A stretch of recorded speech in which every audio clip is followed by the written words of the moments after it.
lesson, not for discussion. We play with drums like shit is percussion. Stay with a hammer like this is construction. Drink too much Henny, might shoot up. Yo, what's good YouTube, man? It's your boy Clutch. We back out with another video, man. Today's video I got you guys with the best point guard build in NBA 2K23. Now, I did make a poll on my YouTube channel. I was asking you guys, would you guys rather see next gen or current gen build videos? You guys did say next gen, so I'm going to be giving you guys next gen videos just like you asked.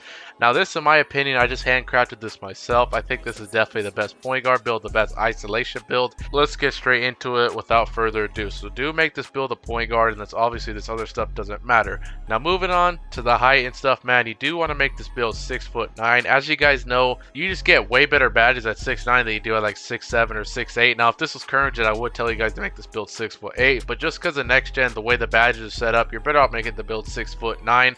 And I'll explain later on. Now, the weight, we're going 187 pounds, which I think is just 2 pounds off of the minimum weight. And the reason for that is because we get an 88 interior defense, which gives us post move lockdown on gold. And we got a 7'4" wingspan, which will allow us to get an 85 3-pointer for silver, limitless range. If you don't care about that, go ahead and max it out for the better defense. But this is still plenty long enough to be able to play good defense. And the body shape obviously doesn't matter. Now, moving on to the attributes, man, here you guys go. Make sure you guys do copy it down just like this. So like I said, with the 6'9", if you never played this game, I'm pretty sure most of you guys have by now. Here's the main thing with it's the finishing category. Now, if you guys make a 6'7" or 6'8", slithery finisher, limitless takeoff, and posterizer, they're all tier 3 badges. And as you guys know, you guys can read at the top left corner, you must equip 10 badges in tier 1 and tier 2 before you can even access any of these badges. So keep that in mind. With a 6'8", 6'7", 6'6", anything below 6'9", limitless takeoff, slithery finisher, and posterizer are all tier 3. So that means you're not going to be able to get all those badges. Where 6'9", limitless takeoffs in tier 2, slithery is a tier 1, and posterizer is only a tier 3. So that's why you're just better off making a 6'9", bro. It's just a lot better than making a 6'8", just because the way 2K set things up. So pretty much I gave you guys an 80 layup. Now I wanted to give you guys 16 finishing badges because, like I said, I want to be able to get silver posterizer. This build does get contact dunks. I'm pretty sure you can lock them at 84 dunk. And obviously to get posterizer costs 6 points, but remember you have to put 10 badges in tier 1 and tier 2 before you can even get posterizer. So you have to put 10 there and then plus 6, that's 16. So you need 16 badges just to get posterizer on silver, which I did want. So I gave you guys 16 finishing badges. And you got an 80 layup. That unlocks Zach LaVine layup, which is definitely the best layup package in the game. A lot of people have said that. Now you have an 88 dunk. You're probably wondering, why don't I just go 86 dunk? Because that's when you get your limitless takeoff on gold. Now here's the thing.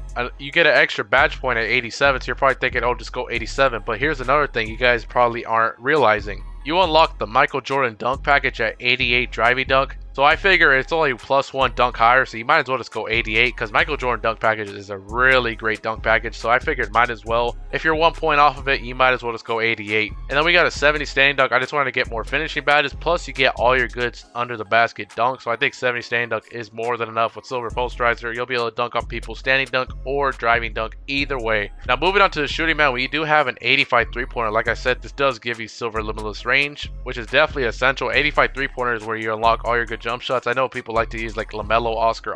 That's definitely a good jump shot. You need an 85 3-pointer for that, which is perfect. Plus you get silver limitless. If you have sharp take, you could pull from pretty deep with that. 71 mid-range, that's the lowest we could go. People don't really shoot mid-ranges nowadays, but if you want to be able to, 70 mid-range is pretty much all you need. Plus we got a 75 free throw for anybody that wants to play rec or pro-am or something like that. That's definitely way more than enough to be able to shoot. Honestly, I can green with like a 50 free throw, so 75, no excuses. You shouldn't be missing at all with that. Now moving on to playmaking, man, I know people like to do the 75 ball handle. I mean, not ball handle, pass accuracy for the LeBron James pass style. But personally, I mean, I don't really think it's necessary. Now, if you're playing 5-on-5 pro-am or rec center, I definitely highly would recommend you go 75 pass accuracy. It really just depends what you're playing. Now if you're playing 2s or 3s, 72 pass accuracy is all you need. I did 72 and not 70 because you get an extra badge point, as you guys can see. Like I said, it's really up to you whatever game mode you're playing. If you're going to be playing more rec center, I would say go for the 75 pass accuracy, but 72 is still definitely more than enough. Then you got an 87 ball handle that gives you your gold clamp breaker, your gold quick first step, and your golden pluckable. I think it's definitely a good threshold to hit. Definitely don't sleep on clamp breaker. That is definitely a really good badge. It pretty much negates clamps, like I said. Like it says right there, clamp breaker. So if you have this badge on gold, it pretty much, like if most people run silver clamps. So a clamp breaker on gold, it's going to pretty much like they have no clamps. So you can just blow right past them for a rim run every single time. So it's definitely a really good badge to have.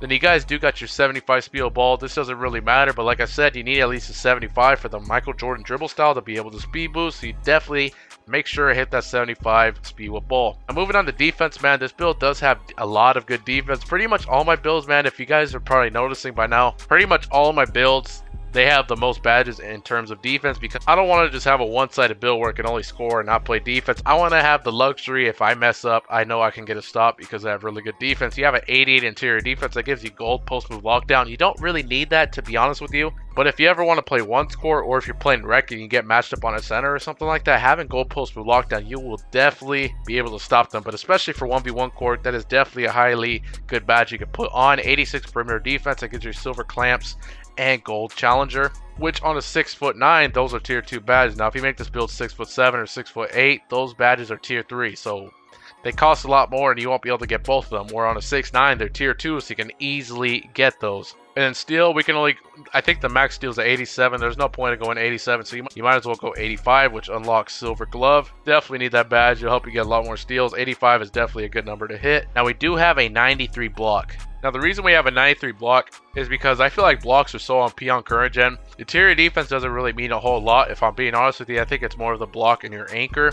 You'll definitely be able to get a lot of blocks with that, and just having the gold anchor will help you get a lot more stops in the paint, so you definitely want that badge. Now you do have a 70 defensive rebound, which as you guys know gives you bronze rebound chaser. Whenever you core badge anchor, honestly you could core badge that and you could run rebound chaser. 70 defensive rebound is all you need. In case somebody misses, you can easily grab the rebound with that. Now moving on to the physicals, man, you got an 80 speed. That's pretty much all you need. Obviously, you want to max your XCixtch out. We got a 75 vertical. That's what the contact dunks require. They require an 84 driving dunk and a 75 vertical. So I got you guys at the 75 vertical just to be able to get those contact dunks. And having that good vertical will also help you get more rebounds and blocks. So it's good to have decent vertical. You definitely don't want to overlook the vertical. And plus, obviously, you need it for the contact dunks and a lot of good dunk animations. And then we do have a 98 stamina, which is pretty much 99. Obviously, 1 point's not going to make a difference at all. I think you guys should be good there. And as you guys see, you got 16 finishing, 19 shooting, 19 playmaking, and 22 defensive. Like I say, pretty much all my builds are going to be two ways, and they're pretty much going to have the most badges in defense, because like I said, I like to be able to play good defense always on every single build. I never make a build that has bad defense, because that's how it is in this game. Defense wins games. You can mess up a bunch of times on offense, but if you don't have good defense, you're never going to get the ball back. Now, if you do have good defense, you can, like I said, you can mess up 10 times. As long as you guys have good defensive builds, you'll be able to get stops and you can still win the game. Defense wins games. Now moving on to takeovers, man, you do get a lot of good takeover options. You get slasher, you get sharpshooter, you get lockdown, and I think rim protector. Personally, I like to be able to shoot pretty good, so I'm going to put on limitless range primary, but like I said, you can pick whatever takeover you want. This is personal preference. And if you want to be able to dunk on people and just be able to dunk better in general, I would say throw on a slasher takeover. Or if you want to play good defense, I do like to be able to play good defense. I would either throw on lockdown or rim protector. If you want to be able to guard the rim run better, I would say put on rim protector takeover. But like I said, it's completely up to you. Personal preference, this is what I would do. Actually, I put on slasher more to have fun. If I was really trying to win, I'd probably put on rim protector takeover if I'm being honest. But I'm just going to put on slasher. Like I said, if you have bomb mentality, you can change these whenever you want. It's just personal preference. So here's pretty much the build, man. It's similar to Lonzo Ball, Cade Cunningham, and Penny Hardaway. It's called a two-way inside-out scorer.